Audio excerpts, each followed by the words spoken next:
मैं अब लंच पे आइए जी, कोई पाकिस्तान का आदमी था वो। तो कांग्रेस हर बार हार जाती है मोदी जी से। वो इसलिए हार जाती है, कांग्रेस के जितने लीडर्स हैं और कांग्रेस को ये नहीं एक्सेप्ट हो रहा। जैसे एक आपके कुरुक्षेत्र के एमपी हैं, मेरे बहुत अच्छे दोस्त हैं, Naveen Jindal, honourable member of parliament. सबसे ज़्यादा अच्छा काम स्किल डेवलपमेंट में वो कर रहे हैं। कि उन्होंने तो बंदूक के पेड़ उगाने शुरू कर दिए थे। चल रहा है, दिखावा कर रहे हैं भाई, ये फूफा हो रही है, लॉ एंड ऑर्डर को कुछ नहीं समझ रहा है, उसको गोली मार दी। हमारा देश बहुत इमोशनल देश रहा है हमेशा से। हम मूवीज देख के संजय दत्त बनना चाहते थे। ड्रग क्या है? खर्चा है। पंजाब को बदनाम किया गया है। हॉकी देख लो, क्रिकेट देख लो, सारे पंजाबी खेल रहे हैं उसमें, और हरियाणा के लोग खेल रहे हैं, जितने मेडल आते हैं वो तो सरकार के पैसे है ना। हाँ। अगर पॉलिसी मोदी जी ने बनाई है तो कोई बीजेपी घर से तो पैसे नहीं दे रही। तो हेलो भाइयों, आपका स्वागत है मेरे नए पॉडकास्ट में। आज के हमारे गेस्ट हैं डॉक्टर जगविंदर विक, जो इंडिया ऑस्ट्रेलिया स्ट्रेटेजिक अलायंस के चेयरमैन हैं और जो काफ़ी ज़्यादा अच्छी नॉलेज रखते हैं जियो पॉलिटिक्स के बारे में। तो आज शुरुआत करते हैं। Hello sir, welcome on our show. Thank you Paras, thank you very much and thanks for inviting me on your show. तो आपके शो का नाम भी बड़ा खतरनाक है, क्यूरियस। तो मुझे पता नहीं भाई आगे जाके इंटरव्यू क्यूरियस क्या होने जा रहा है। और आपका घर वालों ने नाम भी सोच के रखा है पारस, तो आपको देख के लगता है भी आज आपको टच करके हम भी शायद है सोना बन जाएंगे।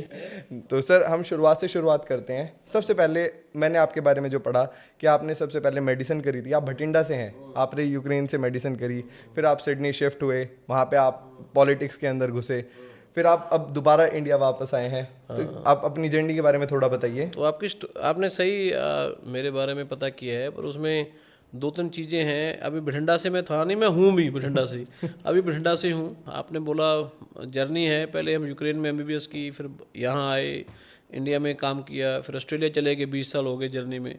मैं और मेरे वाइफ हैं, वो भी डॉक्टर हैं, डॉक्टर रतनदीप कौर। अभी इलेक्शन भी लड़ी लास्ट ईयर उन्होंने, मेंबर ऑफ पार्लियामेंट की। और दो बच्चे हैं, अजेश्वर सिंह विर्क एंड एकम सिंह विर्क।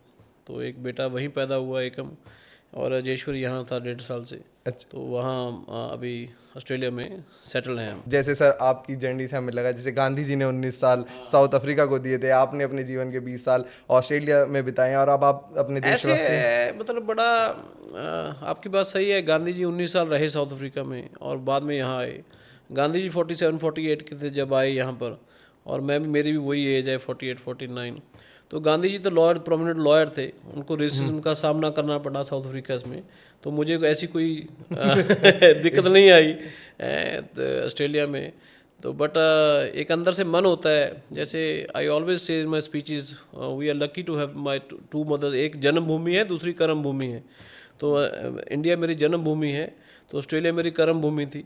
पर जो माँ का प्यार है, तो माँ का प्यार तो जन्मभूमि को कभी हम छोड़ ही नहीं सकते। तो जब भी मैं इंडिया आता हूँ, बहुत ज़्यादा अभी तो आता हूँ इंडिया, तो चले तो गए यहाँ से, तो चले तो गए भाई। वो कहते हैं ना भी, आप एक इंडियन को इंडिया से तो बाहर ले जा सकते हो, पर जो इंडियननेस है अंदर दिल में, तो आज झंडा भी देखते हो आप, झंडा देखते हो, इंडिया का झंडा लगा हुआ है, और ये इंडिया का मैं हमेशा बैठ। तो ये जो चीज़ें हैं, इंडिया का खाना, इंडिया का पहरावा, धर्म, इंडिया के धर्म ही बाहर लेके गए ना हम। चाहे वो हिंदू रिलीजन था, सिख रिलीजन था, और रिलीजन थे, वहाँ गुरुद्वारे बनाए, मंदिर बनाए। तो इंडिया को हम कहीं छोड़ नहीं पाते। तो अनफॉर्चुनेटली कई बार जाना पड़ता है। आदमी सोचता है भाई तरक्की के लिए हम जाएं, तो उसी चक्कर में मैं भी चला गया जी 2006 में।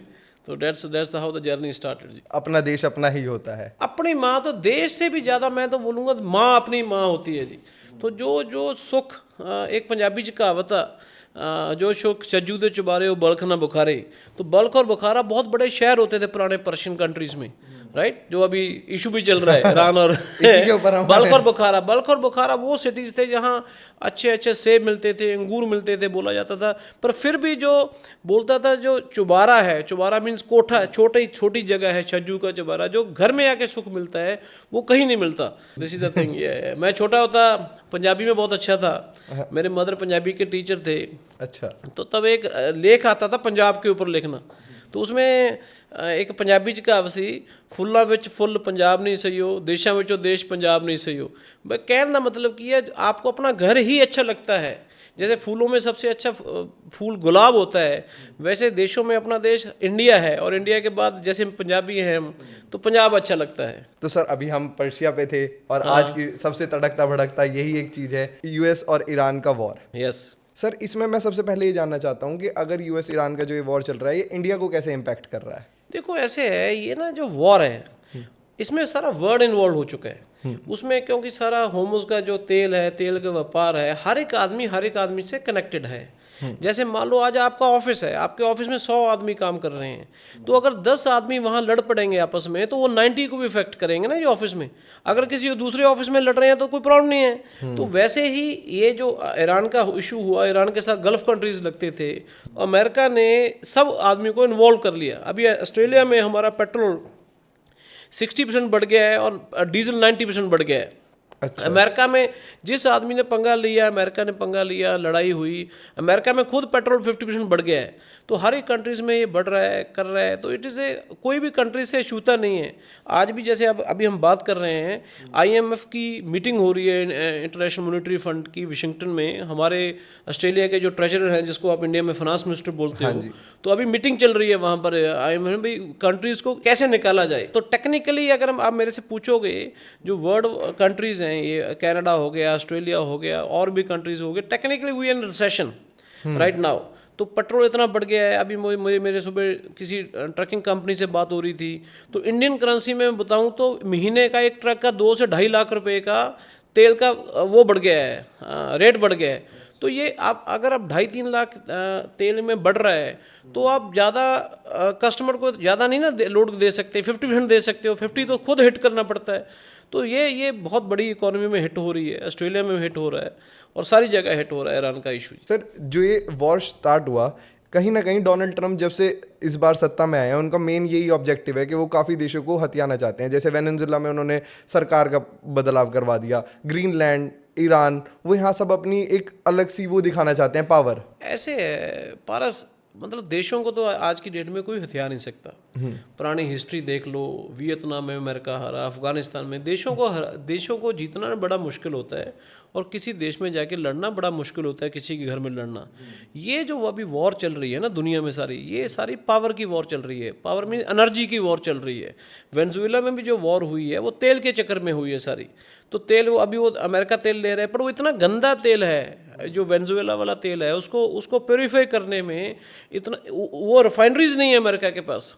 तो आज की डेट, तभी आप सोचो अमेरिका ने तो अटैक किया है। अगर अमेरिका इतना ही कामयाब मुल्क होता तो वेनेजुएला से तेल लेके आ रहे हैं, तो अपने तेल देश में तो तेल ना बढ़ता, राइट। तो उनके 50% बढ़ गया तेल वहां पर। तो कहने का मतलब है भाई, ये जो एनर्जी की लड़ाई है, पावर की लड़ाई है, जो रिसोर्सेज की लड़ाई है, मैं तो रिसोर्सेज बोलूँगा, तो ये उस वजह से ये सारा कुछ हो रहा है, रिसोर्स की वजह से हो रहा है। और दुनिया इस टाइम रिसोर्स की, हम सारा रिसोर्स पे डिपेंड है। इलेक्ट्रिसिटी होगी, गैस होगी, गैसिफिकेशन होगी, कोल हो गया, हर एक चीज़ उस पर डिपेंड है। तो दिस इज़ द इशू जो यहाँ पर कहीं ना कहीं आके सारे कंट्रीज़ को, सारी दुनिया को कहीं ना कहीं एक मॉडल आना पड़ेगा, एक प्लेटफॉर्म पे आना पड़ेगा। भाई हम अपने लोगों का भला देखें, एक दूसरे का जो प्राइसिंग है, प्राइसेस को कंट्रोल करें। ये काफ़ी इन्फ्लेशन बढ़ गई है। हाँ, इन्फ्लेशन बढ़ गई है, तो प्राइसेस को कंट्रोल करें, लोगों को हम सस्ता वो दें, गैस सस्ती दें, हम कोला सस्ता दें, हर एक चीज़ सस्ती हो। हर एक चीज़ इस पर डिपेंड करती है, पेट्रोल पर डिपेंड करती है, एनर्जी की ही वॉर है। एनर्जी की। तो ये जो वॉर है, ये वॉर होनी नहीं चाहिए। ये आप ये नोट करो, मतलब आपके, मैं श्रोताओं को, आपके सुनने वालों को ये बात बताना चाहता हूँ, मैं ये देखो, ये जो रिसोर्सेज है ना, ये किसी के नहीं है, ये भगवान ने क्रिएट किए हुए हैं। चाहे कोला है, चाहे आयरन ओर है, चाहे गैस है, तो किसी ने तो बनाया नहीं ना नीचे। चाहे तेल है, किसने बनाया? लाखों सालों में बने हैं, किसने बनाया? भगवान ने बने हैं। ये सोचो, ये अगर ये आदमी ने बनाए होते तो इसके ऊपर तो कितना युद्ध हो जाता। ये तो नीचे कोई मीटर थोड़ा लगा हुआ है राइट। तो फिर भी इतनी लड़ाइयाँ। मैं तो सोचता हूँ भगवान भी ऊपर बैठा सोच रहा होगा भी, जो चीज़ मैंने बनाई है, ये बेवकूफ़ उसके चक्कर में लड़ रहे हैं, और जो चीज़ अपनी बनाई हुई है उसके ऊपर तो ये वो तो भूल ही जाओ ना। फिर तो पता नहीं मारा मारी क्या हो जाएगी। जो भगवान की चीज़ क्रिएट की हुई है, नीचे पड़ी है ग्राउंड के, जो फ्री है, खर्चा कहाँ होता है माइनिंग में? जब माइनिंग आप करते हो या कुछ भी करते हो तो रिसोर्सेज में खर्चा होता है, मशीनरी पे खर्चा होता है। तो नीचे तो कोई मीटर नहीं ना लगा जहाँ कोई पर्ची काट रहा है आपकी, भाई आज पारस ने 5 लाख लीटर तेल यहाँ से ले लिया है और वो इतना वो उठा लिया। वो तो नीचे तो, ये तो भगवान का क्रिएट किया हुआ है ना सारी चीज़ें। तो जैसे पंजाबी में बोलते, गुरु ग्रंथ साहिब में बोलते हैं, ये जो ये माता है, ये भी मदर है, धरती है जो हमारी माता है, तो इसको इतना हमने जलील कर दिया है दुनिया में, राइट। इसको नेचर के हम अगेंस्ट जा रहे हैं। अभी आप देखो, कभी कभी भूचाल आ जाते हैं, कहीं पर क्या आ जाते हैं, लाखों लोग मर जाते हैं, हजारों लोग मर जाते हैं। तो नेचर के ये जो वॉर्स भी हैं, ये भी अगेंस्ट नेचर है। आप बच्चों को मार रहे हो, सिस्टरों को मार रहे हो। ईरान में 170 लड़कियां जो स्कूल में पढ़ रही थी, वो उनका क्या कसूर था बेचारे का? हम बोलते हैं कर्मा। किसी की लड़ाई में, पावर की लड़ाई में, न्यूक्लियर पावर है या नहीं है हमें तो पता नहीं है। न्यूक्लियर है नहीं है तो न्यूक्लियर तो सारे कंट्रीज के पास पड़ा है। नॉर्थ कोरिया के पास न्यूक्लियर पड़ा है, पाकिस्तान के पास न्यूक्लियर है, राइट। इन कंट्रीज के पास भी न्यूक्लियर है, राइट। तो जो ये चीज़ें हो रही हैं, जो ईरान का हो रहा है, मेरे हिसाब से अमेरिका ने जो, मेरे हिसाब से कहीं ना कहीं डिसीजन गलत हुआ है। जैसे है ना ये लड़ाइयाँ होती हैं ना पारस जी, ये ना लड़ाइयाँ बॉक्सिंग मैच जैसे होती हैं। ये वो नहीं है भी टेस्ट मैच चल रहे हैं 8 घंटे, लीग है 5 दिन। लड़ाई लाके बॉक्सिंग मैच, ये वाली लड़ाइयाँ। तो जैसे 3-3 मिनट का राउंड होता है, तो कई बार नॉकआउट में तो 3-4 राउंड में मैच खत्म हो जाता है। तो ये नॉकआउट राउंड था। अमेरिका ने क्या सोचा, जैसे वेनेजुएला में नॉकआउट किया है, हमें ईरान को नॉकआउट कर देंगे, हाँ, राइट। ऐसे ही सोचा ना उन्होंने, सब सारी जगह बोला भी उन्होंने ईरान को अंडर एस्टिमेट करा कहीं हाँ। ना तो कहीं। जब आप किसी के साथ लड़ाई करते हो, पहले उनकी हिस्ट्री पढ़नी चाहिए। पर्शियंस की हिस्ट्री पढ़ो। क्या, मैं तो आज तक ईरान नहीं गया, बट हिस्ट्री पढ़ो भी ये कौन है। वो आदमी अपनी मौत को शहादत, वो उसको मनाते हैं भाई नहीं यार साडा बंदे शहादत को वो हुए। जो कौम अपनी देश के लिए मरती है और शहादत को करती है, और हमारे तो बहुत अच्छे रिलेशनशिप रहे हैं ईरान के साथ। ईरान ने हमारा सपोर्ट किया यूएन में, राइट। ईरान तो हमेशा हमारे साथ खड़ा रहा है, देश के साथ खड़ा रहा है, हमारा कल्चर उनके साथ है।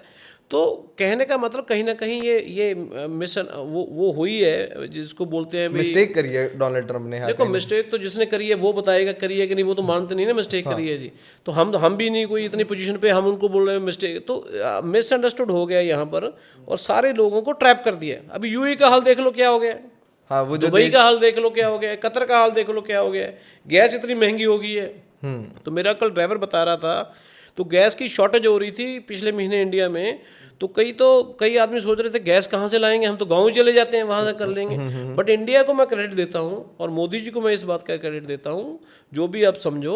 ऑस्ट्रेलिया में जैसे मैंने आपको बोला 80% डीजल बढ़ गया है। Saudi Arabia and India is the only 2 countries in the world, यहाँ आपका पेट्रोल और डीजल नहीं बढ़ा।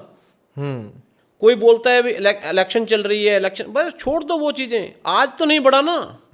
मैं आपको ये गारंटी देता हूँ 70% डीजल नहीं बढ़ता इंडिया में। मान लो कल को 2 महीने बाद अगर पोजीशन और वॉलेटाइल होती रही, इंडिया में बढ़ जाएगा 10 रुपये, बढ़ जाएगा 15, बढ़ जाएगा 80, थोड़ा बढ़ जाएगा 70, थोड़ा बढ़ जाएगा, राइट। तो इंडिया की गवर्नमेंट को मैं ये बात की वो थैंक्स करता हूँ। मतलब ये बहुत बड़ी चीज़ है, जब आपका पेट्रोल आपने बढ़ने नहीं दिया, डीजल नहीं बढ़ने दिया आपने, तो क्या किया, उसके पीछे क्या स्ट्रैटेजी थी, पॉलिसी क्या थी, इसके पीछे जो हमारी जो गवर्नमेंट की एजेंसीज हैं उन्होंने क्या किया, रशिया के साथ क्या किया, ये मुझे नहीं पता, ये तो उनको इंटरनल पता होगा।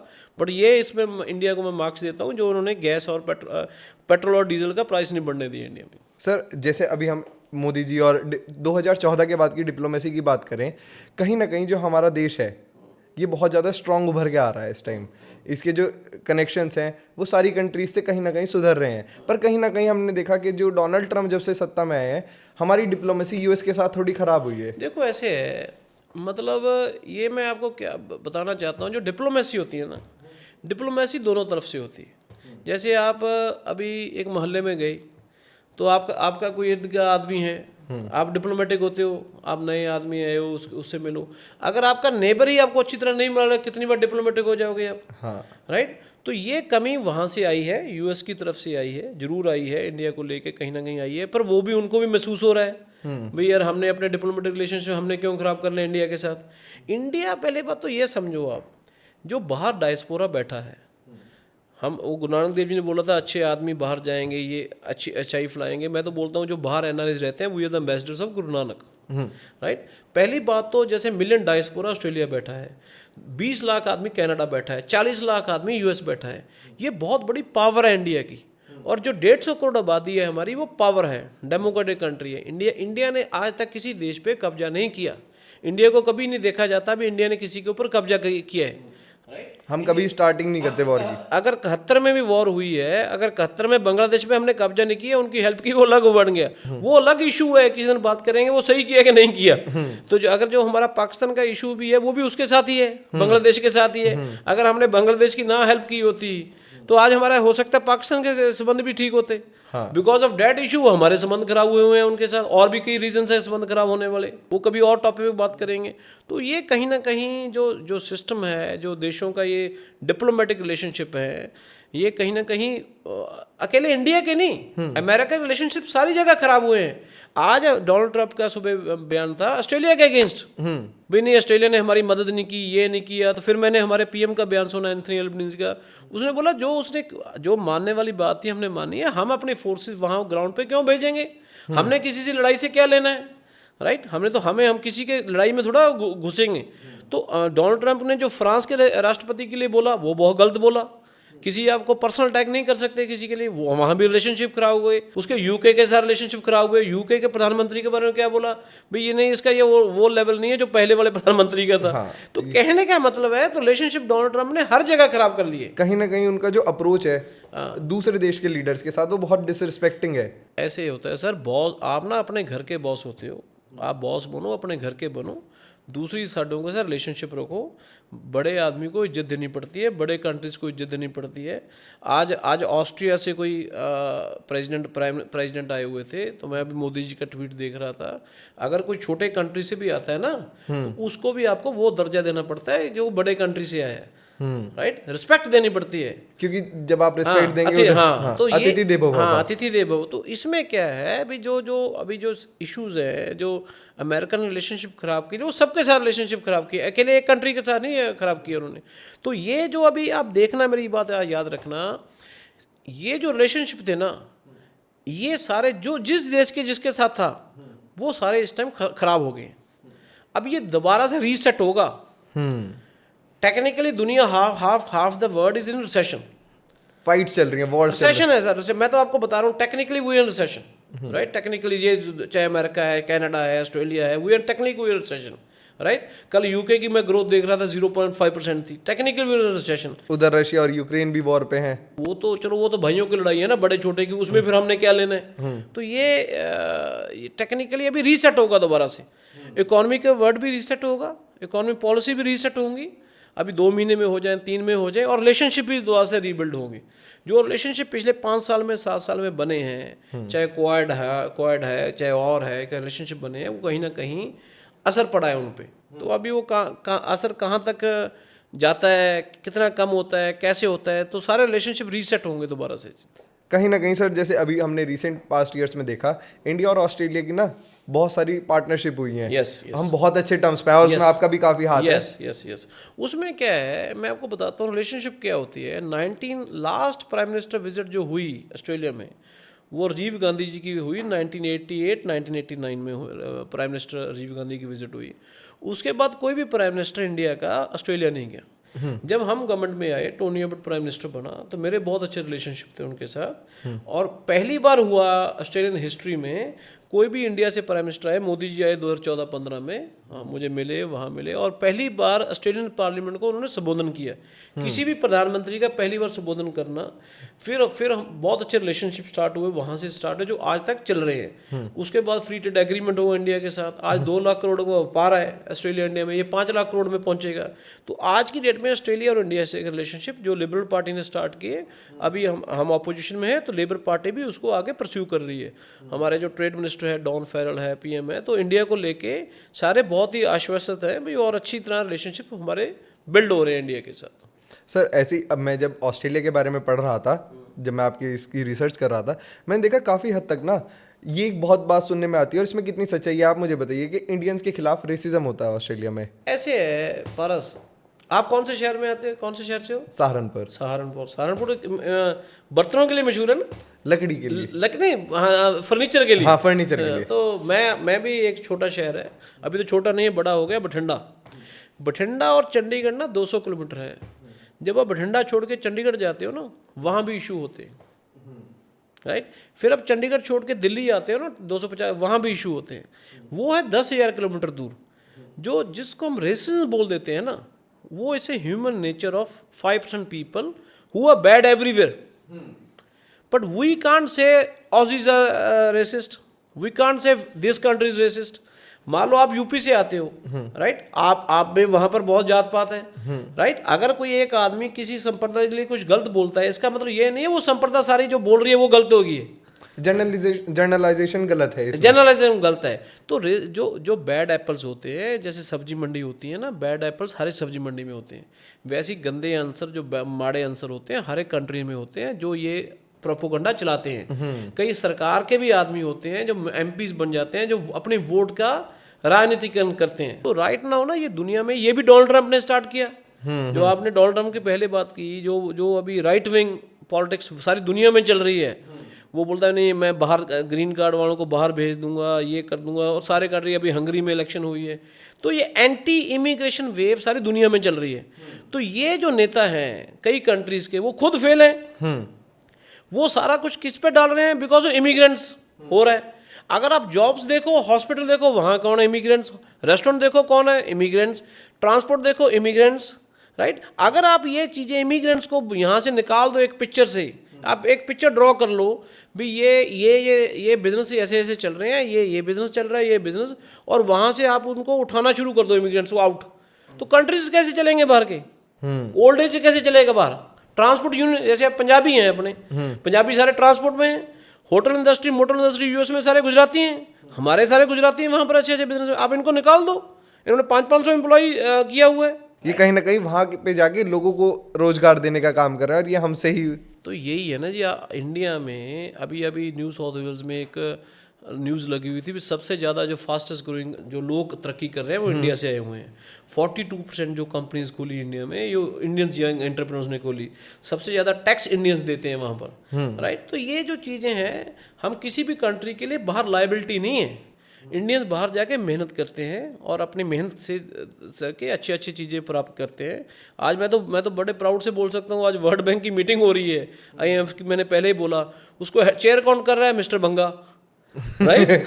वहाँ पे भी इंडियन तो आइए, हाँ, तो गीता गोपीनाथ कहाँ से है? IMF की चीफ इकोनॉमिस्ट, इंडिया से, राइट। तो ये तो प्राउड फील करने वाली बातें हैं ना भी। सारे देशों के प्रेसिडेंट्स और ट्रेजरर्स गए हैं और फाइनेंस मिनिस्टर गए हैं बात करने के लिए। आगे कौन बैठा है? गीता गोपीनाथ। वर्ल्ड बैंक के साथ बैठेंगे, आगे कौन है? Head Indian, right. तो ब्यूटी क्या है? तो इंडियंस बहुत ऊपर पहुंचे हैं कहीं ना कहीं। ये मुझे जो जरूर दुख होता है, जो सुपर ब्रेन्स हैं ये इंडिया छोड़ के बाहर चले जाते हैं। यही मेरा नेक्स्ट क्वेश्चन था कि हमारा काफ़ी अच्छा यूथ जो देश में रह के आगे बढ़ सकता है, वो दूसरे देश की तरफ इतना ज़्यादा पलायन क्यों कर रहा है? सर देखो यार, मैं ना इस बात पे आपकी बात मानता हूँ, और ना ये बड़ा दुख होता है, मुझे पर्सनली दुख होता है। जैसे अभी डोनाल्ड ट्रंप ने इंडिया के बारे में बहुत कुछ बोला, कोई भी अच्छे अच्छे जो हमारे आदमी पहुँचे हुए हैं, कोई किसी ने बयान नहीं आया। उसको मैं डिप्लोमेटिक फेलियर नहीं मानता, उसको वैसे मानता हूँ कि कहीं ना कहीं वो कमी है लोगों में जो बोलते नहीं हैं। देखो, मैं तो इस धरती का, इस माँ का एहसान है मेरे पे। मैं तो जब तक जीवित रहूँगा इस धरती के एहसान के नीचे रहूँगा, भाई ये मेरी मातृभूमि है। अगर ये छोटी चीज़, अब ये फौजी है, इससे पहले आपको एक एग्जांपल लेनी पड़ेगी। एक आम आदमी की, एक फौजी है, वो देश के लिए मर जाता है, गोली खा लेता है और डेथ हो जाती है उसकी, राइट। तो वैसे ही ये जो हम बाहर के लोग बैठे हैं, बाहर लोग गए हुए हैं, ब्रेन नहीं गए हुए हैं, उनके भी ऊपर इंडिया का अधिकार है, देश का अधिकार है। जो आदमी बाहर जाके, कई NRIs बाहर जाके इंडिया को बुरा बुरा बोलते हैं, आप मानोगे नहीं, मैं उस आदमी से ज़िंदगी में कलाम नहीं करना चाहता जो देश के लिए बोलते हैं।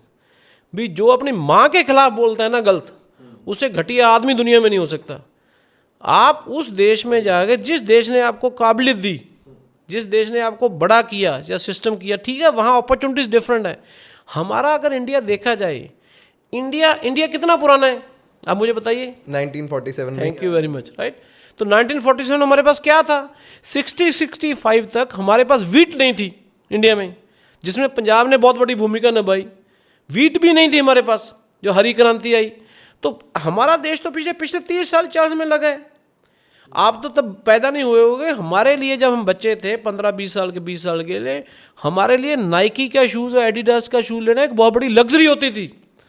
यहाँ नहीं होते थे शोरूम, कोई बाहर से रिश्तेदार आता था, जिसका कोई अच्छा रिश्तेदार था वो बाहर से लेके आता था। लग्जरी थे। इंडिया में पहली कार आई 85 में मारुति। हमारे पास ना कार थी, ना कुछ था, ना टेक्नोलॉजी थी। आज की डेट में देखो इंडिया कहाँ ग्रो कर गया है। तो अगर हम उस एंगल से देखेंगे, इंडिया बहुत छोटे लेवल पे बहुत बड़ा ग्रो कर गया है और कई कंट्रीज़ को दुनिया में ये चीज़ चुभती है। कहीं ना कहीं जो ये सारे वॉर्स, सारे देश कहीं ना कहीं वॉर में बिजी है, कोई किसी चीज़ में। इंडिया अपना न्यूट्रल स्टैंड लेके आगे बढ़ने की तरफ कोशिश कर रहा है। देखो ऐसे है, कंट्रीज़ में न्यूट्रल स्टैंड ही लेना चाहिए। उसमें क्या है कि अगर दो आदमियों की लड़ाई है ना, कहीं की लड़ाई है, अगर वैल्यू सिस्टम है, अगर हमारे पे बात आती है, बड़ा मुश्किल हो जाता है फंसना दूसरी जगह पे। आज रशिया यूक्रेन की लड़ाई है, वो दो भाइयों की लड़ाई है। मैंने MBBS यूक्रेन में की है। उसमें मैं गलत रशिया को मान लो बोल दूं मैं एक मिनट के लिए, तो यूक्रेन वालों को गुस्सा लगेगा। पर है तो दोनों भाई ना, उनकी आपस में लड़ाई है। वो पहले इतना बड़ा कंट्री था USSR, वो 16 हिस्सों में बटा, राइट। फिर इन दोनों भाइयों की लड़ाई है। तो रशिया की क्या लड़ाई है? अभी मैंने यूक्रेन को नाटो में नहीं जाने देना। नाटो के पीछे कौन? अमेरिका है। अगर यूक्रेन को ऑस्ट्रेलिया ने बहुत सपोर्ट किया और कंट्रीज ने बहुत सपोर्ट किया, अगर ये ना करते वो बेचारा खत्म हो जाता कंट्री। तो ये दो भाइयों की लड़ाई है जो वो चल रही है रशिया यूक्रेन की। और ये चल रही है, ये पावर की लड़ाई है, जो ये वाला अपने आप को सुपर बॉस दिखाना है, भाई मैं सुपर बॉस हूँ। लड़ाई में सुपर बॉस कोई नहीं होता। लड़ाई में लोग हारते हैं, इंसान हारता है, नॉर्मल इंसान हारता है, लोग हारते हैं, बच्चे हारते हैं, यूथ हारता है, राइट। और उसको अभी मैं आपके इंटरव्यू से पहले कोई मुझे पूछ रहा था दुबई के बारे में, कितने लोगों का नुकसान हो गया है, प्रॉपर्टी मार्केट क्लैप्सेस, और लोगों का नुकसान हो रहा है। ये जो ऑस्ट्रेलिया में नुकसान हो रहा है, कंपनी लिक्विडेशन में जा रही है, कनाडा में नुकसान हो रहा है, ट्रांसपोर्ट कंपनी लिक्विडेशन में कितने लोगों का नुकसान हो रहा है, लोग मर रहे हैं। अभी आज मैं देख रहा था लेबनान इजराइल फ्रंट में कितने हजार आदमी मर गया पिछले 2 महीने में। सर मौत बहुत बड़ी चीज़ होती है, और किसी और की लड़ाई के लिए, किसी और की लड़ाई के लिए। तो ये कहीं ना कहीं रुकना चाहिए। आई थिंक वो बोलते हैं भाई कोई ना कोई कॉमन सेंस प्रिवेल करेगी, कॉमन सेंस प्रिवेल करेगी।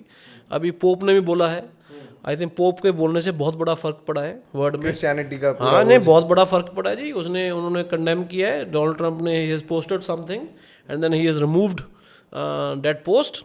तो पोप ने बोलो ये चीज़ें बंद होनी चाहिए, ये चीज़ें गलत हैं।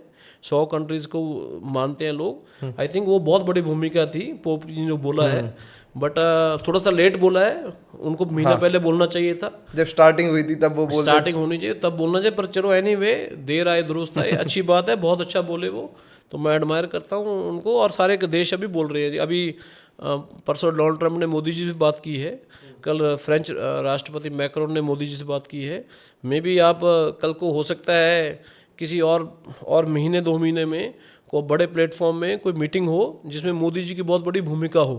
48 आवर्स में अगर मैक्रोन बात कर रहा है PM मोदी से, अगर डोनाल्ड ट्रंप 40 मिनट बात कर रहा है मोदी जी से, मेरे हिसाब से कल को हम 2 महीने में कोई बड़े लेवल पे ये मीटिंग होती मैं देख रहा हूँ जी। कहीं ना कहीं जैसे 2014 के बाद मैं आपसे कह रहा था कि हमारे देश की पोजीशन चेंज हुई है। इंडिया एक वर्ल्ड लीडर की तरह उभर के आ रहा है। अब जैसे कोई लड़ाई होती है सब इंडिया की तरफ अब देखते हैं, पर इंडिया जैसे न्यूट्रल है हर चीज में। कहीं ना कहीं सर मैं ना, जो वर्ल्ड लीडर है ना दुनिया में, मेरे हिसाब से कोई वर्ल्ड लीडर नहीं है। हम वर्ल्ड लीडर होने चाहिए, home leader. We should be first home leader. बहुत सही बात कही सर, राइट। वर्ल्ड लीडर का कोई हो ही नहीं, कोई मानेगा नहीं वर्ल्ड लीडर। उसी पे तो लड़ाई है। डोनाल्ड ट्रंप वही वर्ल्ड लीडर नहीं, अगर वर्ल्ड लीडर बनने की कोशिश करोगे वहीं लड़ाई हो जाएगी, राइट। अगर आप अपने घर के मुखिया हो, आप अपने घर के मुखिया हो सकते हो, मोहल्ले के मुखिया थोड़ा हो जाओगे। आप कल को मोहल्ले में डंडा लेके खड़े हो जाओगे, मैं तो आप सारे मोहल्ले का मुखिया हूँ, लड़ाई हो जाओगी ना। तो हम मुखिया कहाँ बने, हम अपने चैलेंजेस के साथ लड़ें। हमारे 70% हमारा जो यूथ है बिलो 35 ऑफ एज है। हम चैलेंज रहे भी इसको हमने स्किल कैसे करना है। हमारी जो फोर्स है इंडिया की, आज हम चाइना से पीछे हैं, और मुझे कोई शर्म नहीं है बोलने की इसमें, हम चाइना से बहुत पीछे हैं, राइट। हमारे जो चैलेंजेस हैं, स्किल डेवलपमेंट हो गया, एजुकेशन हो गया, हेल्थ हो गया, अभी हम इसको बेटर कैसे करें। Infrastructure wise India is doing very good right now, but in जो ये वाले मेजर, अगर एजुकेशन में हम अभी थोड़ा पीछे चल रहे हैं। नहीं, देखो पीछे कहाँ चल रहे हैं। जो आप जैसे अच्छे लोग हो, अच्छे फैमिली से आते हो, आप नहीं पीछे चल रहे, आप सही चल रहे हो।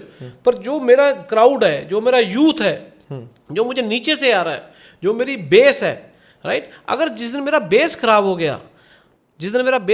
गया, आप 30 साल पहले उठा के देख लो, जो भी बड़े अफसर निकलते थे वो छोटे घरों से निकलते थे।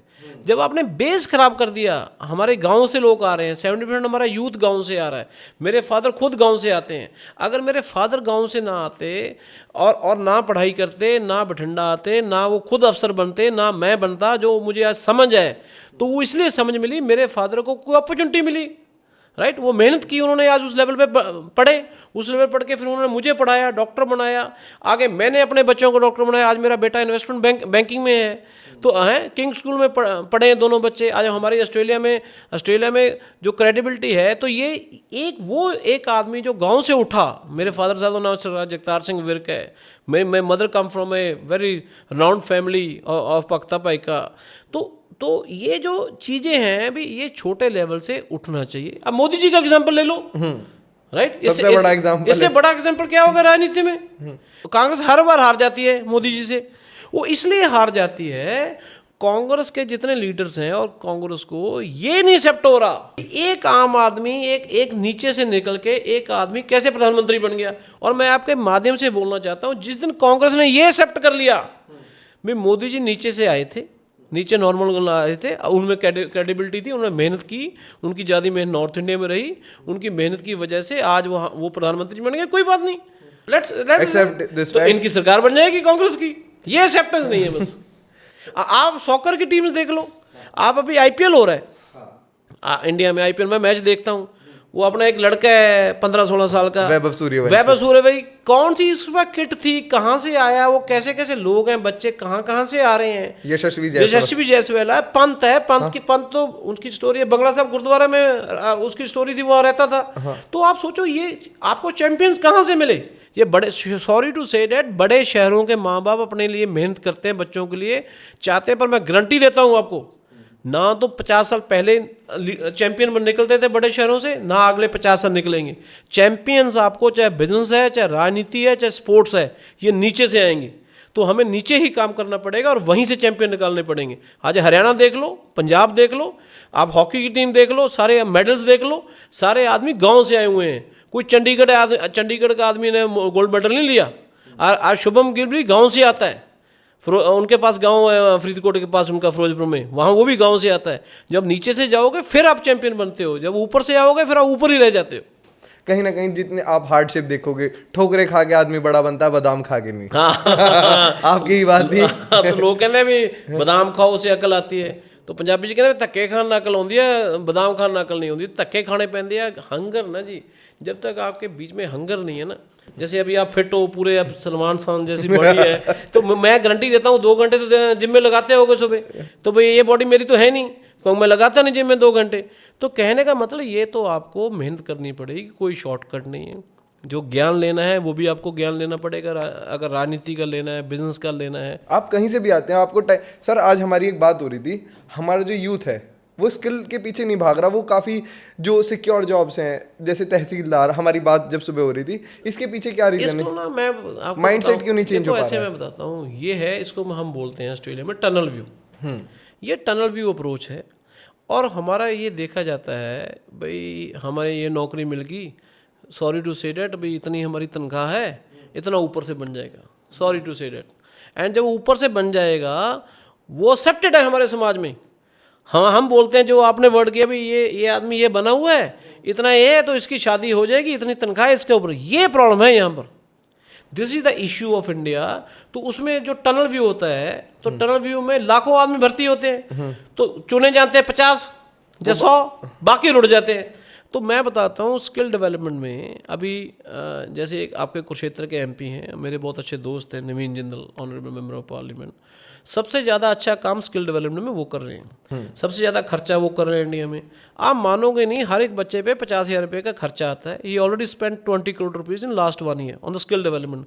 आप मानोगे नहीं, बहुत मुश्किल से हमें स्किल डेवलपमेंट के लिए बच्चे मिलते हैं, मेहनत करके हमारे टीमें काम कर रही हैं, दिन रात काम कर रही हैं वहाँ पर नवीन जिंदल की भी, कम से कम बच्चे आए और स्किल करें हम उनको, चाहे वो इलेक्ट्रिशियन है, चाहे प्लम्बर्स हैं, चाहे कोई टेक्निकल असिस्टेंट है, चाहे अभी AI आ रही है, कम से कम मेहनत तो कर लो आप। हमारे लोग मेहनत करके राजी नहीं है। ऑस्ट्रेलिया में आप मेरी बात मानोगे नहीं, अगर आपने प्लम्बर को बुलाना है तो आने का 15,000 रुपया फीस है। अगर कोई फिक्स करेगा वो बाद की बात है। पर हमारे जो रीच जाते हैं वहाँ जाते हैं, वहाँ काम नहीं करते, वहाँ स्किलिंग नहीं सीखते। उनको ऐसे अभी हमें ये नौकरी मिल जाए, पर वो काम नहीं करना, ये नहीं बनना। हमारे यहाँ माइंडसेट आज भी यही है कि काम छोटा बड़ा नहीं होता, काम काम होता है। अब अगर स्किल्ड आदमी हो ना, जैसे सर बाल काटने वाले आदमी है, आज वो कितने बड़े आदमी हो गए, जावेद हबीब, बहुत सारे। रीज़न क्या है? ये सारा स्किलिंग है, माइंडसेट है, और उसके ऊपर है मार्केटिंग। तो आप मार्केटिंग कैसे करते हो, कैसे, एक ना वर्ड है अब बहुत इंडिया में यूज़ होता है और दुनिया में भी यूज़ होता है, उसको बोलते हैं नेटवर्किंग। तो बोलते हैं नेटवर्किंग करो, ये करो। मैं इस वर्ड में बिलीव नहीं करता personally. Networking is not the right word, connectivity is the right word. To meet the right people, right connectivity is the new richness in this word. Networking 50 आदमी से कर लो, राइट कनेक्टिविटी चाहे 3 आदमियों से कर लो, 2 आदमियों से, आप जिंदगी में तरक्की कर जाओगे। ज़्यादा जरूरत ही नहीं, गुरु तो एक ही बहुत होता है। आपा कर देना नेटवर्किंग है। तो पंजाबी में कहते हैं नेरे कमरे च काली बिल्ली फड़ी, अंधेरे कमरे में काली बिल्ली पकड़ रहे हैं, तो पकड़ी नहीं जाती, तो उसमें फिर फेल हो जाते हैं। आपको अपनी फील्ड से जुड़े हुए लोगों के साथ रहना। जैसे मैं कह रहा था कि ना ही उन्होंने अपने काम को इतने पैशनेटली करा कि वो इतने बड़े आदमी हो गए। वो छोड़ो, आप डिजाइनर देख लो, आप कपड़ों का डिजाइनर देख पहले लो। उन्हें दर्जी कहा जाता था, आज वो डिजाइनर है। आज वो डिजाइनर हैं, लोगों के माइंड से खेलते हैं। घड़ियां ले लो, कपड़े ले लो, जो मर्जी ले लो, सब ये दिमाग की गेम है। आप जितने अपने काम में परफेक्शन। एलवी क्या था, जो दुनिया में ब्रांड है एलवी, वो भी देख दर्जी था, और सॉरी एक मोची था। आज वो कहाँ से कहाँ पहुंच गया एलवी। उसके जो ओनर है वो कभी टॉप 1 टॉप 2 में हमेशा बिलियनर्स में रहते हैं। हाँ, तो बिलियनर तभी बने ना, पहले तो मोची थे ना वो किसी टाइम। हाँ। तो आदमी का स्किलफुल माइंड कैसे है, कैसे, देखो ऐसे है, कहीं ना कहीं जो मुझे लगता है अभी जो अगली डिकेड्स हैं, एक दो जो मुझे दिख रहा है नेक्स्ट 10-20 ईयर्स, ये इंडिया का टाइम है। क्योंकि हमारे पास बहुत बड़ा, जिसको बोलते हैं बरूद है, अम्यूनिशन है यूथ का, राइट। बेंगलोर चले जाओ, साउथ चले जाओ, बॉम्बे, अब नोएडा चले जाओ, ये हमारे पास बरूद है। अगर हमने बरूद को अच्छी तरह यूज़ कर लिया और उसको अच्छी तरह यूज़ करके उसको चला दिया, फिर तो हम बहुत आगे निकल जाएंगे। 70% यूथ लेके बैठे हैं। हाँ, तो अगर हमने यहाँ पर हमने कहीं गलती कर दी, जिसको बोलते हैं हिंदी का वर्ड है गच्चा खा लिया है। अगर हमने यहाँ से हम नीचे गिर गए ना, अभी हम यहाँ ऐसे जा रहे हैं, अगर यहाँ से हम नीचे गिर गए ना, फिर हमें अगले 30 साल 25 साल उठाने वाला कोई नहीं है। अभी मोदी जी के लिए, सरकार के लिए बहुत बड़े चैलेंजेस हैं। मैं तो देखता हूँ बहुत बड़ी पॉलिसीज़ हैं। इंडिया में प्रॉब्लम पता क्या है, जैसे मान लो आज मोदी जी ने पॉलिसी बना दी, उन्होंने सबके लिए बनाई है, ये कोई बीजेपी एमपी के लिए तो बनाई नहीं। 543 एमपी हैं, उनके लिए बना दी भी ये मेरे पॉलिसीज़ हैं, और ये आप अपने एरिया में अपना बेनिफिट कर सकते हो। आप मानोगे नहीं, 80% जो एमपीज़ हैं डिफरेंट पार्टीज़ के, 90% एमपीज़ हैं, वो पॉलिसी को लागू नहीं करते। तो उसमें क्या है, उसमें उनकी मेहनत लगेगी, काम लगेगा, फिर उनको बताना पड़ेगा सेंटर से पैसा आ रहा है। उस चक्कर में वो उन लोगों की तरक्की नहीं करवाते जो ऊपर से सेंटर से आ रहा है। भी अगर बोलेंगे, मैंने कई एमपीज़ को बोलता हूँ भी आपने अगर मोदी जी को बुरा बोलना है, जब बीजेपी को बोलना है बोलो, जब इलेक्शन आ जाएगी बोलो, 4 साल तो काम ले लो। जो सेंटर की पॉलिसीज़ हैं, जो वो तो नीचे इंप्लीमेंट कर दो। हमारे जो अपोजिशन में इंप्लीमेंट ही नहीं करती पॉलिसीज, जो सेंटर की पॉलिसी, कहीं ना कहीं आपको पीपल ने चूज करा, आप उनके लिए काम कर नहीं करते। That's the whole issue in India. Australia में ऐसा नहीं है। ऑस्ट्रेलिया में क्या है, चाहे ऑपोजिशन भी है, ऑपोजिशन में भी हमारे शेडो मिनिस्टर्स होते हैं, डिपार्टमेंट में शेडो मिनिस्टर्स होते हैं। एमपी, हमारे एमपी अगर अपोजिशन में, वो भी अपना काम करवा रहा है, वो तो सरकार के पैसे है ना। हाँ। अगर पॉलिसी मोदी जी ने बनाई है, तो कोई बीजेपी घर से तो पैसे नहीं दे रही, देश का पैसा है, देश का पैसा है। तो जो देश का पैसा है अपने लगा लो आप। हाँ। उसको नीचे चैनलाइज कर दो। अगर हेल्थ का कोई है, जब बुजुर्गों के लिए कुछ है, तो उसको चैनलाइज करके नीचे ले जाओ। अच्छा, वो ये भी नहीं कर रहे हैं? नहीं करते जी। मैं गारंटी देता हूँ, आप मेरे कहने से आप 5 एमपी उठा लेना, कोई भी रैंडमली, आप अपनी मर्जी आपकी है, आप उन 5 के कार्यक्रम देख लेना, उन्होंने मोदी जी की कोई पॉलिसी नीचे नहीं की होगी, इम्प्लीमेंट ही नहीं करते जी। This is the big challenge in India. तो सर, जैसे अभी हम यूथ से ही रिलेटेड बात है और आप पंजाब से ही आते हैं, सर एक बहुत बड़ा मुद्दा उठा के आता है आजकल। मैं बहुत लोगों से सुनता हूँ, मेरे काफ़ी दोस्त चंडीगढ़ रहते हैं। सर, ड्रग यूसेज ना इस टाइम पंजाब को बहुत ज़्यादा बदनाम करती है। क्योंकि मैं जब छोटा था, हमारे लिए पंजाब का मतलब होता था जट। कैसे लोग जो बहुत ईमानदार, आज की डेट में मेरा छोटा भाई है, मेरे पापा उसे चंडीगढ़ भेजने से डर रहे थे कि भाई वहाँ तो बहुत नशा होता है। ऐसे है ना, जैसे आपने बोला मैं भी जट सिख फैमिली से आता हूँ। ये ना आपने बोला, आपके सवाल में जवाब था भी हमने बदनाम कर दिया। 80% घरों में पंजाब में आज फ्रिज में 2 लीटर दूध नहीं है। ये आपको असलियत बता रहा हूँ मैं, और मुझे शर्म आती है इस बात की। हमारे पास पंजाब के 80% घरों में 2 लीटर भी फ्रिज में दूध नहीं है। 80% लोगों के अगर 2 लीटर दूध नहीं है फ्रिज में, ये 100 रुपये का होता है, राइट। जो भी गांव के जिसने एक भैंस भी रखी हुई है वो सारा डेयरी में डालते हैं, वहाँ से पैसे आते हैं, बच्चे पैसे खर्चते हैं, पेट्रोल डलवाते हैं। जिस देश के पास इतना पैसा नहीं है, 80-90% लोगों के पास, हमारे पास मतलब पैसे खर्च, ड्रग क्या है, खर्चा है। पंजाब को बदनाम किया गया है। जो छोटे बहुत नशे हैं सारी जगह चलते हैं, बड़े नशे बड़े शहरों में चलते हैं। छोटे मान लो मेरे सर्कल में 50 आदमी हैं, राइट। तो 50 में मैं एक आदमी को भी नहीं जानता जो मेरे सर्कल में है भी एक भी ड्रग करता है, राइट। तो मुझे तो पता नहीं ड्रग है कहाँ। अगर वो नशा है जिसको बोलते हैं, जो नकली नशा होता है, गोलियां होती हैं, जो मेडिकल नशे हैं, टीके हैं, जिन लोगों को एम्प्लॉयमेंट नहीं मिलती, गरीबी है, वो उसमें मैं कहीं ना कहीं मानता हूँ सरकार का कसूर है। हम उन लोगों को, जो यूथ है, उनको सही दिशा में नहीं लगा रहे थे। वो कहते पंजाबी च कहते वेला मन शैतान दा घर हुंदा, वो वहाँ पर है। तो जो अमीर लोग हैं वो जो बड़े बड़े ड्रग करते हैं, बदनाम छोटे किए जाते हैं भाई अपने, ये इतना नशा है, ये नशा है। अब मुझे बताओ, अगर पंजाब हरियाणा में इतना नशा हो, सबसे ज़्यादा मेडल तो पंजाब हरियाणा के लोग लाते हैं। हॉकी देख लो, क्रिकेट देख लो, सारे पंजाबी खेल रहे हैं उसमें, और हरियाणा के लोग खेल रहे हैं जितने मेडल आते हैं। हरियाणा में भी यही बोला जाता है नशा बहुत है। तो नशा जहाँ भी है, देखो ये दुनिया में नशा चलता है, ये कंट्रोल करना बड़ा मुश्किल है। पंजाब ही से बॉर्डर स्टेट, पाकिस्तान साथ लगता है, वहाँ से नशा चलता होगा, वहाँ से बॉर्डर से कुछ चलता होगा, कहीं से चलता होगा, जरूर चलता है। कहीं ना कहीं दूसरे कंट्री इन्फिल्ट्रेट करते हैं। पंजाब में तो नशा होता नहीं ना जी, ना तो हमारे अफीम की खेती होती है, नशा तो कहीं ना कहीं बाहर से आता है।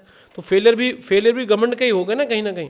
तो मेरे हिसाब से जो आज आप जेलों में चले जाओ, नशा तस्कर अब बहुत लोग भरे पड़े हैं। कहने का मतलब क्या है भाई, पंजाब में जो लॉ है ये स्ट्रिक्ट होना चाहिए। हमारे लॉ में कहीं ना कहीं कमियां हैं, स्ट्रिक्ट लॉज कम है। तो ये स्ट्रिक्ट लॉज होने चाहिए, लोगों के लिए एग्जांपल सेट होनी चाहिए। जब कोई ड्रग वाले पकड़े जाए, ड्रग की केस 10-20 साल ना चलें, उसका 3 से 6 महीने में समाधान हो, और 6 महीने में उनको सज़ा मिले उन लोगों को, फिर वो एग्जाम्पल्स बने। पिछले 15 साल का आप डाटा निकाल लेना पंजाब का, किसी जितने ड्रग डीलर हैं किसी को कोई बड़ी सज़ा नहीं मिली। लिंगर ऑन होते रहते हैं केसेस, तो उनको फ़र्क ही नहीं पड़ता, जमानत हो जाती है, फिर आ जाते हैं, फिर करने लग जाते हैं। उसमें कई पंजाब में तो न्यूज़ आई है, बड़े बड़े अफसर इन्वॉल्व हैं, राइट। उनको भी बर्खास्त किया गया है। तो ये कहीं ना कहीं सरकारों की कमी है जो है। बट अगर मैं मान लूँ भाई पंजाब इज़ इन ड्रग्स, वो मैं इस बात को मानता नहीं जी। मेरा यही क्वेश्चन था कि कितनी सच्चाई है, क्योंकि हम बाहर से जो सुनते हैं उड़ता पंजाब, ऐसे एक नाम बोल दिया जाता है। ये सारे ये ऐसे है ना जी। एक तो हमारे जो सिंगर है ना, इन्होंने ना जी जो जट कम्युनिटी है पंजाब में, और पंजाबियों को पंप दे बदनाम कर दिया है। ये हमारे बच्चे वही सुनते हैं, ये जट ये हो गया, जट ये हो गया, फलाना ये हो गया, जट हो गया। जो जट है जी, जट इज़ अ वर्ड ऑफ जो किसान है। 80% जो ज़मीन है, 84% वो बिलो 5 एकड़ ऑफ लैंड है पंजाब में। आप ये सोच लो, आप समझदार आदमी हो, जिसके पास 5 एकड़ से नीचे है आदमी, क्या वो ऐश कर सकता है जी? मुझे बताओ। वो तो अपने घर का खर्चा करेगा ना। 10% लोगों के पास 10 एकड़ तक ज़मीन है, वो भी नहीं वो कर सकते। तो 95% तो आउट हो गए। और गाने सुनने वाले ये हैं सारे 95%। वो उनके माइंड में ये कर देते हैं ये सिंगर, भाई यही सारा कुछ चल रहा है, गाड़ियाँ चल रही हैं, ये चल रहा है, दिखावा कर रहे हैं, भाई ये फूफा हो रही है, लॉ एंड ऑर्डर को कुछ नहीं समझ रहा है, उसको गोली मार दी, ये मेले लगते हैं, ये करता है। तो ये ग्लोरीफाई किया जाता है। जो गानों में हमारे पंजाब में जो गाने हैं उसको गलत ग्लोरीफाई किया जाता है, उसको यूथ फॉलो करते हैं। जब यूथ फॉलो करते हैं तो उनको वो चीज़ें आकर्षित करती हैं। जब आकर्षित करते हैं कहीं ना कहीं वो फिर गलत कामों में पड़ जाते हैं। नहीं सर, मेरा इस चीज़ में ना एक ओपिनियन है कि जितने भी गाने होते हैं, हमारा देश बहुत इमोशनल देश रहा है हमेशा से। हम मूवीज़ देख के संजय दत्त बनना चाहते थे, खलनायक, जो एक जनरेशन थी। ये कभी अच्छी चीज़ों को ना इतने सीरियसली लेते आप मैं इस पे ना मैं बताता हूँ, आपने बहुत अच्छी बात बोली है संजय दत्त वाली, वो मूवी बहुत चली।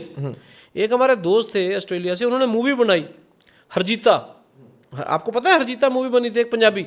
नहीं सर। हाँ देखो, पता नहीं आपको। वो उस बच्चे की कहानी थी, वो जो जिसके पास हॉकी भी नहीं थी, जिसने वर्ल्ड कप हॉकी का जिताया इंडिया को, अंडर 19, उसका नाम हरजीत सिंह था। तो उसके ऊपर मूवी बनी, वो फेल होगी, किसी को पता नहीं है। एक तो वो बनी मतलब गलत आंसर पे, मतलब जो भी आपने नाम लिया, या कोई भी किसी का और नाम ले लो, उसको तो लोग दुनिया देखने जा रही है, राइट। और जो एक लड़का एक गांव से उठा जिसके पास हॉकी भी नहीं थी, उसने इंडिया को अंडर 19 वर्ल्ड कप जिताया, हरजीत सिंह, और उसका किसी को पता ही नहीं है। नहीं सर, मेरे को ऐसा लगता है जैसे अभी 2 मूवीज आई हैं और उनकी काफी बात हुई है, धुरंधर और एनिमल। मेरे को दोनों मूवीज बहुत अच्छी लगी, पर मैं एनिमल देख के कुछ नहीं सीखा। मेरे को ये सच्चाई पता है कि एक मूवी है, मूवी देख के मूवी के एंड में वो आता है दी एंड, तो मेरे लिए मूवी खत्म हो जाती है। मैं अपना नॉर्मल जिंदगी जीता हूँ, मैं अपनी पढ़ाई करता हूँ, जो भी है।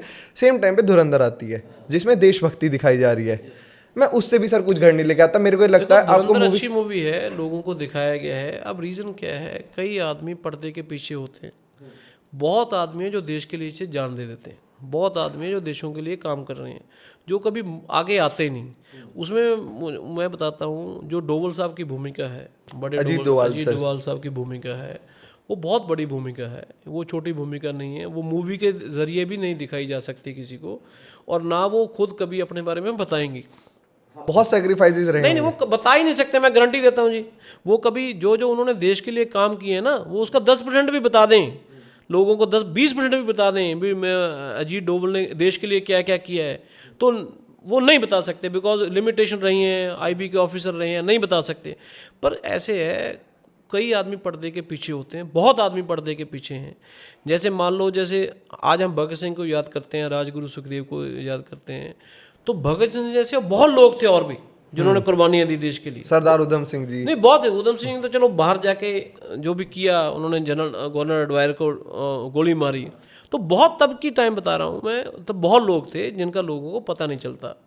तो मैं तो हर एक आदमी को जो देश के लिए लड़ रहा है, जो एक फौजी शहीद हो रहा है, गोली खा रहा है अपने सीने पे, मैं तो उसको भगत सिंह मानता हूँ पर्सनली। जड़ा बंदा देश वास्ते मर गया ना जी, उससे बड़ा शहीद कोई नहीं है दुनिया में। ये तो शहीद तो शहीद होते हैं, चाहे वो शहीद भगत सिंह हाँ, हो, तो वो चाहे आप देश के लिए लड़ो, चाहे आप अपने फौज के लिए लड़ो, तो देश के लिए लड़ना ना सबसे मुश्किल बात होती है। हम ना कई बार मैं सोचता हूँ, अब बात करते करते आंख में पानी भी आ जाता है, कई बार भगत सिंह की बातें करते हैं, दुनिया भगत सिंह को पसंद करती है, पर ये नहीं कुछ चाहता हमारे घर में पैदा हो भगत सिंह। हाँ राइट, हम किसी पंगे में पड़ जाएं। ये 100 साल पहले भी था और ये 100 साल बाद भी रहेगा जितने। और मैं ये बताना चाहता हूँ आपके मानने से, मैं हर एक आदमी की सेक्रीफाइस की भावना नहीं होती, ये देश के लिए इनडायरेक्टली भावना अंदर से आती है। ये कोई भावना पैदा नहीं की जा सकती, जब मैं किसी के अंदर भावना पैदा कर सकता हूँ, राइट। ये कोई हम मदरसे तो चला नहीं रहे यहाँ पर जिनके बच्चों का माइंड वॉश कर रहे हैं। जब तो ये तो जो आदमी बड़ा होता है, आज मान लो मैं हूँ, मैं देश के लिए प्यार करता हूँ, तो जो मेरे बच्चे हैं वो मैं उनको नहीं बोल सकता, ये तो मेरे अंदर की भावना है, राइट। मैं अंदर से क्या सोचता हूँ देश के लिए, मैं किसी की भावना नहीं चेंज कर सकता, मैं तो अपनी भावना है। तो ये जो भावना है ये देश के लिए बहुत बड़ी होती है। अजीत डोभाल में वो भावना है, मोदी जी में वो भावना है, और बड़े बड़े लोगों में भावना है। तो ये जो भावना है ये अंदर से पैदा होती है, उसके लिए आदमी जान देता है, उसके लिए देश के लिए मरता है। मुझे भी कई आदमी बोलते हैं दीवानगी बचपन से रहती है। हाँ, दीवानगी बचपन से रहती है, और देश के लिए। और जैसे मैं ऑस्ट्रेलिया में हूँ, तो मुझे ऑस्ट्रेलिया का बहुत बड़ा मेरे पे एहसान है, मेरी कर्म भूमि रहा है। हम हर इस साल एक फंक्शन करते हैं वहाँ पर ऑस्ट्रेलिया में, 400-500 आदमी को बुलाते हैं, उसका नाम मैंने रखा हुआ thank you Australia, thanking this Motherland. मैंने एक बार आपको स्टोरी सुनाता हूँ, मैंने किसी आदमी को बुलाया 7 साल पहले, मैं आप लंच पे आइए जी, कोई पाकिस्तान का आदमी था, वो वहाँ पर ऑस्ट्रेलिया में रहता है। कहते ये क्यों आप फंक्शन कर रहे हो? मैं जी हम इसलिए फंक्शन कर रहे हैं भाई, thank you Australia, thank you to this motherland. कहते थैंक यू करने की क्या जरूरत है इस देश को? वो दिन और आज का दिन मैंने उस आदमी से कलाम नहीं किया, बुलाया नहीं कभी मैंने उसको। सर कुछ आदमी इसका मतलब जो नहीं वो कई आदमी कहीं के भी नहीं होते, वो किसी के तो हो जाओ। ये उस देश ने बहुत कुछ दिया है, ऑस्ट्रेलिया ने बहुत कुछ दिया है, राइट, कैसे भूल सकते हैं? तो मेरी प्रायोरिटी, जब मैं कल को मान लो मैं भी सोचता हूँ ऑस्ट्रेलिया के लिए या कुछ भी है, कमियाँ प्लस माइनस हर कंट्री में होते हैं, इंडिया में भी है, ऑस्ट्रेलिया में भी है। जहाँ तो प्लस पकड़ लो या माइनस पकड़ लो, you have to get person and a country as a package. वो है क्या ना भाई, इस जहां में हर सुख नहीं मिल केड़ा हाँ, तो सारा कुछ तो मिलता नहीं इस जहान से भी बिना कोई कुछ बिना हाँ, तो बिना परफेक्ट वर्ड तो कुछ भी नहीं है ना दुनिया में, कोई कहीं कहीं कमी है क्या है, but anyway it is a ये जो जज्बा है देश के लिए जान देने का करने का, ये तो अंदर से आता है जी। सर जैसे अभी हम भगत सिंह की बात कर रहे थे, बताते हैं मैंने अपने स्कूल की बुक में एक कहानी पढ़ी थी कि उन्होंने तो बंदूक के पेड़ उगाने शुरू कर दिए थे। उस उम्र में किसी ने क्या सिखाया होगा अपने देश सर के मैं लिए? आपको आज ना एक आपके माध्यम से बताना चाहता हूँ, और उसी वजह से मैं योगी जी की बहुत रिस्पेक्ट करता हूँ और मोदी जी की रिस्पेक्ट करता हूँ इस वजह से। आपको पता है आज तक का सबसे बड़ा शहीद कौन है? सर हम तो शहीद भगत सिंह ही मानते हैं। हाँ ठीक है ना, हाँ दुनिया का सबसे बड़ा शहीद जो मैं मानता हूँ वो गुरु गोविंद सिंह जी के 2 छोटे बेटे हैं, जो 5 साल और 8 साल के थे, जिन्होंने सरहंद के जो मुसलमान राजा था उन्होंने उनको दीवारों में चना दिया। उन्होंने अपना धर्म नहीं छोड़ा, उन्होंने बोला आप कोई बात नहीं, कुरान नहीं आता, बाल कटवा लो, ये कर लो। वो कहते नहीं यार हम अपने फादर को फॉलो करते हैं, असी नहीं। उन्होंने उनको दीवार पे चना दिया। सबसे बड़े जो दुनिया के शहीद हैं जिनको मैं मानता हूँ वो गुरु गोविंद सिंह जी के 2 छोटे साहिबजादे। सबसे पहले योगी ने उनका करिकुलम में ऐसे लिखवाया यूपी में, फिर मोदी जी ने उनके नाम पे बाल दिवस करवाया। आज हर एक आदमी इंडिया में उनके जब दिसंबर आता है उसको मनाया जाता है, भाई ये सबसे बड़ी कुर्बानी है बच्चों सर मैं इस चीज को ना बहुत मेरे को लगता है जो हमारे हीरोज हैं। हाँ हीरोज हैं जी, मैं उनको हीरोज मानता हूँ भाई सर वो हम सब के लिए हैं। आप सोचो एक 8 साल का बच्चा बोल रहा नहीं यार मैं नहीं है अपना, उनको अपनी आइडियोलॉजीज पे कितना बिलीव था। Yes that is the thing right, that is the thing. हम उस बाप की औलाद हैं गुरु गोविंद सिंह की, जिन्होंने देश के लिए कुर्बानियाँ दी। उनके पिताजी ने गुरु तेग बहादुर जी ने कुर्बानियाँ दी, राइट। तो ये जो ये बातें हैं, अब योगी जी हैं, जब मैं देखता हूँ उनको, वो उनका जो डेडिकेशन है, मैं उनको मिलने भी गया लखनऊ लास्ट ईयर, तो उन्होंने मुझे बोला भी मैं तो इनको बहुत ज़्यादा एडमायर करता हूँ गुरु, मैं तो उनकी प्रीचिंग्स में भी चलता हूँ और मैं तो बहुत ज़्यादा इनसे प्रेरित हूँ।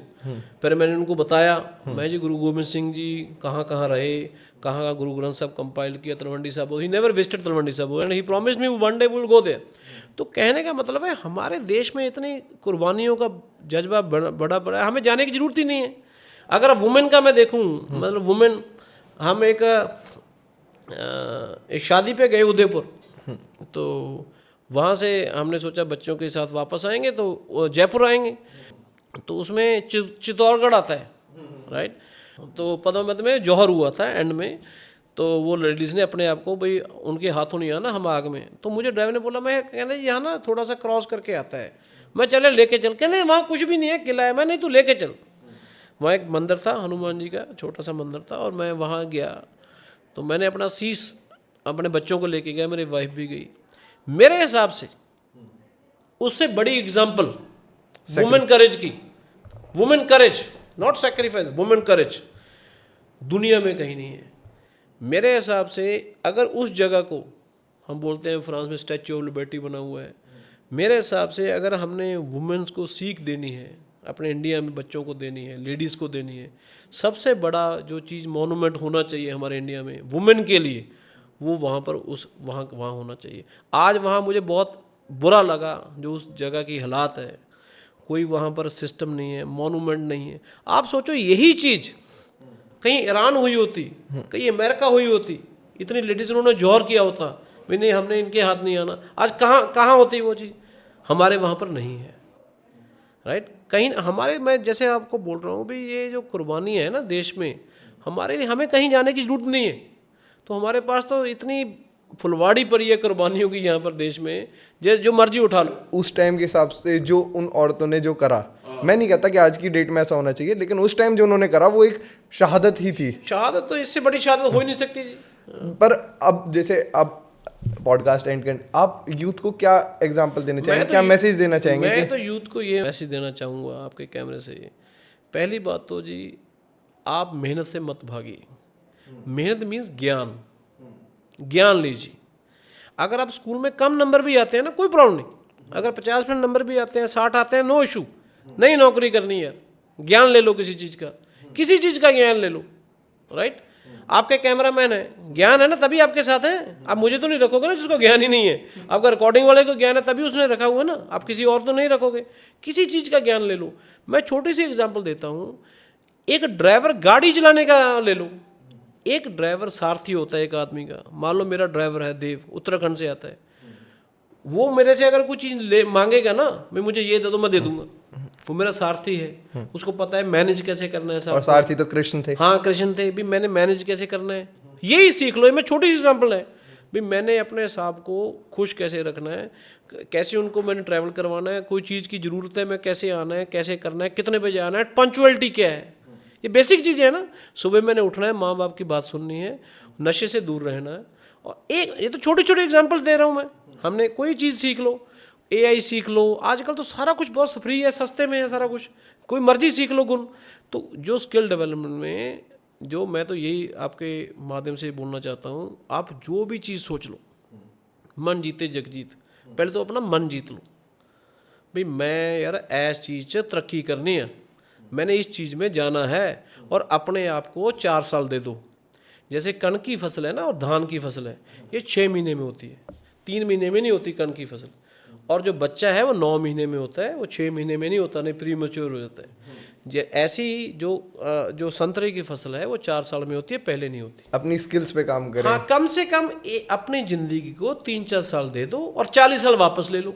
मुझे बताओ दुनिया में कौन सा बैंक है 4 साल दो 40 साल वापस मिलता है, 1000% रिटर्न। तो ये लोग अपने 4 साल भी नहीं देते जी।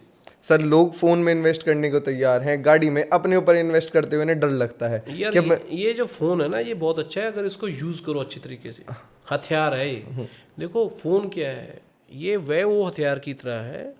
आप जंगल में जाते हो, आपके पास हथियार है, उस हथियार से आप छोटा जानवर भी मार सकते हो, उस हथियार से आप बड़ा जानवर भी मार सकते हो।